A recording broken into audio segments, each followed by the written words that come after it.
So who do I have with me here today? My name is Carol Pope. Carol Pope? Yes. And what do you do, Carol? I am a writer. A writer? Yes. Ooh. And who do you write for? I write for a website called LendingTree.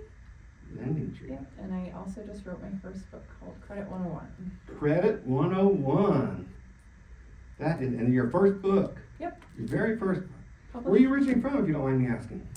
I grew up in Detroit, and when I was 13, I moved to a town of about 2,000 people, so that was quite a culture shock. Still in Michigan? Still in Michigan, halfway between Port Huron and Flint, so like Everybody in Michigan does that. Where's that? Yep, but maybe that's backwards. And I moved out after college and moved to the Northern Virginia area. I was there for about 5 years. And then I transferred to Lakeland. I used to work for Geico. And I've been here for about 11 years. 11 years here in Lakeland. Yes. What college did you go to? U of M Flint. Oh. I know. Well, we've had this Buckeye in Michigan. I won't hold it against you. Like oil and water. So you worked for Geico here in Lakeland, the one over by the airport? Yep. For how long? I was at that office, I believe, for about 7-8 years. 7-8 years. Yeah. So you got into the financing, the credit, I guess insurance is all part of that. Yeah, I would say that my roots are in insurance. I've held my insurance license, I think, for a little over 16 years now. It's probably going to stick with me till the day I die. I will always renew my insurance license. And then I felt like I kind of wanted to branch out and learn more about things outside of insurance, like loans and auto loans, and I just transitioned into writing about personal finance, and here I am. That's fantastic. So what inspired you to write Credit 101? A random DM in my LinkedIn. A random direct message. Yes. Wow. Tell me more if you don't mind. Sure. Agent from Simon & Schuster messaged me on LinkedIn and asked me if I was interested in writing a book called Credit 101. I was incredulous and thought it was a scam until we talked on the phone, and it turned out it was a very real offer. And that's all she wrote until I started writing. So. And who do you work for now? LendingTree, yep. So I'm like a in-house writer, full-time staff member of LendingTree, and then I did this as a side project. Okay. And so is your forte credit repair? Is your forte writing policies, getting loans? What exactly do you do? Loans, I would say. Credit repair I know about. I enjoy talking about it because it's a very scary topic that can get a lot of people in trouble if they don't know what they're doing and go through an unscrupulous company. But I would say that my forte mostly is like personal loans, auto loans, budgeting, understanding credit scores, credit reports. A lot of it is the basics, but also how to maintain your credit once you get there. So. Absolutely. So you write articles, and do you also do the financing? Do you write policy, or do you know? So you don't do the financial side, you do the writing. Yeah, so I write about everything that's going on. So I'm not other than having an insurance license, I'm not a professional fiduciary. I thought about getting licensed in that maybe in the future, but so right now I mostly write about what regular consumers should expect when they're applying for a loan, or how to repair. I don't like to say repair credit, improve their credit. Oh yeah, because once you get a ding on your credit, I don't know that you can take it off. I mean, that's the point, is to show that you have a ding, and then just try to. Yeah, I try to be forward-looking. It's good to understand the mistakes that you made in the past, but I believe with money and credit in particular, there's a lot of emotions wrapped up in it, so it's easy to feel like you're not getting anywhere if you just focus on the mistakes you made in the past. So, yeah, credit dings, depending on what they are, they can last for anywhere between 2 years to like 7 or 8, sometimes 10. Yeah. I see when you're driving down the road, and if you may be in the market for a car or a house, because there was one time when I wanted a house, wanted a house, credit repair, and I didn't have as a college kid, and I Yeah. didn't have all the credit repair, and I see all that and handwritten. The Yeah. first thing, if it's handwritten, are you professional? Do you know what you're doing? It scares the heck out of me. It probably should. Credit repair, a lot of times, it requires you to stop paying your credit cards and give that money to the credit repair company, and then they use that money to negotiate with the credit card companies, hoping that they will play ball. Sometimes they do, sometimes they don't. However, during that time that you're not making credit card payments, your score is going down. A lot of people who are already in this situation already have a lower score, but it's all stuff that you can do on your own too. So it takes a lot of research and knowing what you're getting into before you Do you do that on the side? We do have partners that do credit repair, but we vet them. Okay. Yeah. So if people want to learn more about you, they go to LendingTree or LendingTree.com, and then I also have a website, carolpopewrites.com, and that's more of my personal portfolio, media appearances, how to get in contact with me personally. okay. When you say rights, that's WRITES. Yep. Right. carolpopewrites.com. Correct. That's fantastic. And so, do you know about, scrupulous, we have all this, people stealing identities Yes. and see people, it's coming from all over the computer, everybody's come from all over the world. Yep. Do you have any recommendations, anything that's coming out of your? Definitely. I know personally I get a data breach letter at least once a month, and it gets to the point where you start to ignore it because how many times can your data be breached that you care? It's actually called data breach fatigue. It's got a Crying wolf. Yep. It's the thing is your data has been breached, but after it's out there, what are you gonna do?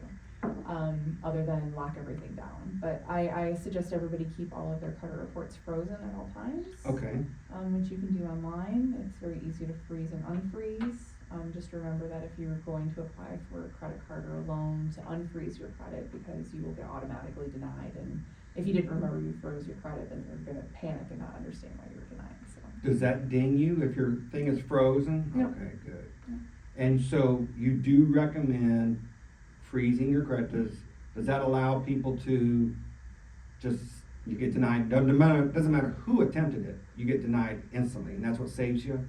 Yes, so if you have a credit freeze, it means that, you have to unfreeze it before the application can get far enough to be underwritten. And there's no penalty for freezing and unfreezing? No, not at all, and it's free. And if you do get your identity stolen, let's say you're a victim and it's too late, is there anything that you recommend? Yeah, it's all in the book. I would have to thumb through it to remember exactly what the steps are, but the FTC Federal Trade Commission has some great resources on what to do when your identity has been stolen.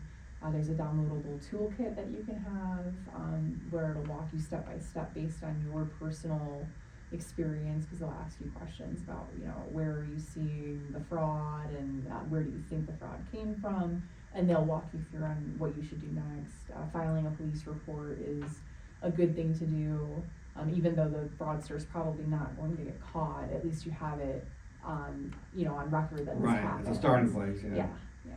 Now is the time to protect what you have. Okay, yeah. You're in the protection mode. I heard of this title, or not title, but mortgage, like the title of my mortgage. Mm-hmm. I heard people going to the city or whatever and somehow giving them a piece of paper that says he's now the owner. Yes. So they take that away. They take your house away even though you have a mortgage. I don't understand. I have a friend in Indiana who had something similar, or maybe she had a friend in Indiana that had something similar, but she was telling me something about this, and I did not know that this was a thing either.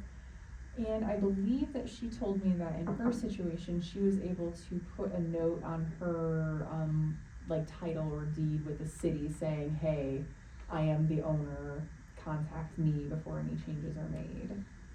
Also, something else that people don't know is that you can also freeze your social security number. And I think that is very important, because someone stealing your social security number doesn't mean that they're going to borrow money in your name, but it does mean that they can get unemployment benefits in your name, Medicare benefits in your name, and medical claims in your name. Wow. So that's another thing. So you can freeze your social security number as well. Yes, through the Social Security Administration. So if you go to a car lot and someone gives, a fraudster gives someone else's social security number, they can still pull the credit, but it has to go through but if you go through the Social Security Administration, they don't even know you're trying to get a car.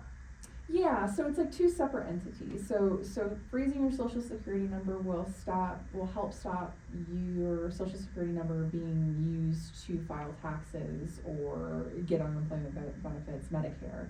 Freezing your credit will help stop people from borrowing in your name. Borrowing, that's the key, that's what I missed. Yeah, so if you want like the full suite of protection, you might not need credit monitoring services that you pay for. Really, all you just freeze your credit, freeze your social security number, check your credit score once a month, once a week, pull your credit reports once a month, once a week, however often you feel necessary. You can get one free report a week. That's fantastic advice, that's fantastic. Yeah, when your credit is so low, be my guest, try it. Yeah, that's true. If you can get credit, good for you, because I can't get it in my name. Maybe you can improve it for me. Yeah. And I made up a joke. I was sitting in the shower one time, and I was like, man, I think this is, I just got into my house. I just got the loan or whatever. And I said, man, my credit is so bad that everybody else gets these pre-approved credit cards in the mail. Mine comes pre-shredded. So just got the little detached thing in there. They're doing you a favor. Yeah, that's right, absolutely. All right, well, that's fantastic. So, is there another book in the works one day? I keep saying no, but who knows, maybe. This was very difficult. I maintained my full-time job writing about all of this while also writing the book, so if so, it will, I maybe in the future. Maybe in the future. I need a vacation. Nobody knows what's in the future, that's all right. Yeah. Well, I appreciate it. Is there anything else that we can add? People contact you at? CarolPopeWrites.com. I am very interested in doing in-person seminars on how to fix your credit. I wouldn't say repair, but I would say understanding your credit, knowing what parts of your finances that you can make moves to help move your score in the right direction. I work remotely and everything I do is written, so I have very little opportunity to speak one-on-one with people, and that is what I would like to start doing more. Okay. So you want to give, I guess what they're called, little sessions of like advice? Lunch and learn sessions, or just little informal seminars, just to get people started in understanding credit, because this isn't something I think is taught very well in schools, if at all. If at all, that's right. It's kind of a hard sell, because people don't, it's not the most exciting topic, but it is a very important topic. And I want to, my writing goes worldwide and also nationally, and I would like to have more of an opportunity to feel like I'm helping people in Lakeland or in Cook County, in my community. That's fantastic, yeah. And there is a lot of financial institutions, and a lot of people work for them around here, that you have that opportunity to come and speak. So if anybody's interested in having a professional come out, contact Carol. Yep, hopefully so. I'll be doing a seminar at the library in August. Oh, okay. Yeah, so that'll be That's fun. fantastic. And maybe we'll have another episode after your next book. Sure, of Sound good? course. It'll be the first time I appreciate your time. Thank And I want to you. thank COAS for letting me use this beautiful room. Yes, thank you.